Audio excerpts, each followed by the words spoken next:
মোহাম্মদ ইউনূস হায় হায় ইউনূসের চামড়া ইউনূসের চামড়া।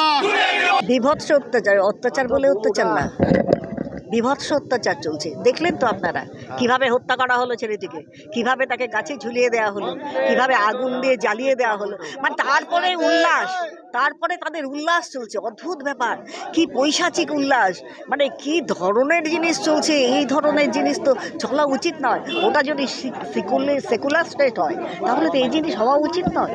এই কিভাবে হচ্ছে? দীর্ঘদিন থেকে, যতদিন থেকে ইউনূস সরকার ক্ষমতায় এসেছে ততদিন থেকে একই রকম অবস্থা চলছে, এর কোনো মানে পরিবর্তন নেই। তা এখন মানে এক্সট্রিম পয়েন্টে চলছে। ওরা চাইছে যে কটা হিন্দু আছে সবগুলোকে বার করে দাও, নাহলে পুড়িয়ে মারো, নাহলে হত্যা করো। আর প্রতিদিন ওখানে গণহত্যা তো হচ্ছেই, ধর্ষণ হচ্ছে, তাদের বাড়ি ঘর জ্বালিয়ে দেওয়া হচ্ছে প্রত্যেকটা দিন, তাদের কোনো সিকিউরিটি নেই। অথচ পাশাপাশি দেখুন আমাদের রাজ্যও কিন্তু স্টেটও কিন্তু সেকুলার।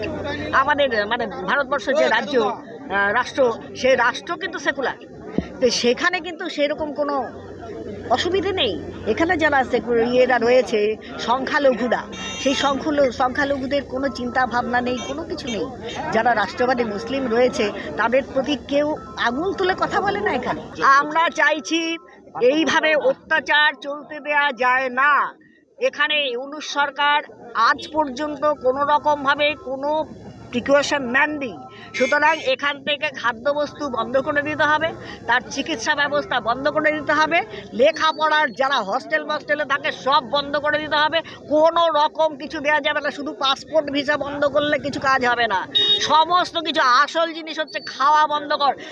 পেট যদি বন্ধ করে দেওয়া হয় সব সোজা হয়ে যাবে। কাজে বাণিজ্য সব কিছু বন্ধ। এখান দিয়ে বোল্ডারের গাড়ি যাচ্ছে, খাবারের গাড়ি যাচ্ছে, অমুক যাচ্ছে তমুক যাচ্ছে, কিচ্ছু আমরা যেতে দেবো না, সব বন্ধ করে দেবো। কিচ্ছু আসবে না, সমস্ত কিছু যাওয়া আসা সমস্ত বন্ধ হয়ে যাবে। কোনো কিছু আমরা এখানে করতে, আমাদের এইখানে বসে প্রতিবাদ জানাচ্ছি আমরা।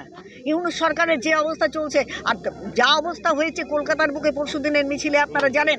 তা সেই ব্যাপারে সাধু সন্তদের মেয়েরে হাত পা ভেঙে দেওয়া হয়েছে। সাধু সন্তরা অসুস্থ হয়ে মানে মারা গেছেন কিনা কেউ জানি না। এক সাধু তো এমন অবস্থা সেন্সলেস হয়ে গিয়েছিলেন। তারপরে বিভিন্ন সংগঠন, হিন্দু সংগঠন থেকে যারা ওখানে উপস্থিত ছিল, আমি দেখেছি, আমি কলকাতায় থাকার সুবাদে আমি দেখেছি ওখানে এমন অবস্থা হয়েছে, মানে পুলিশ বেধড়ক লাঠিচার্জ করছে।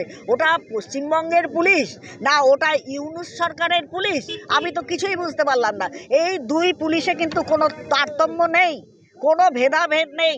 তো পশ্চিমবঙ্গের ঠিক একই অবস্থা হয়েছে। ওখানে হিন্দুরা মার খাচ্ছে যেরকম, এখানেও একই অবস্থা। আমাদের ঠাকুর ভেঙে দেওয়া হচ্ছে, প্যান্ডেল ভেঙে দেওয়া হচ্ছে, ঠাকুর বের করে ফেলে দেওয়া হচ্ছে, তাকে প্রিজন ভ্যানে চড়ানো হচ্ছে। এই তো অবস্থা। তা আমাদের এই অবস্থাটা থেকে আমরা নিজেরাও বলছি, মাননীয় মুখ্যমন্ত্রী তার কিন্তু কোনো রকম মুখে কুলুপ, পরিষ্কার মুখে কুলুপ দিয়ে তিনি বসে আছেন। একটি ছেলেকে যে ওইভাবে হত্যা করা হলো, যে ছেলেটিকে মানে আজকে মানে সে ভিডিও প্রকাশ হয়েছে যা চোখে দেখা যায় না।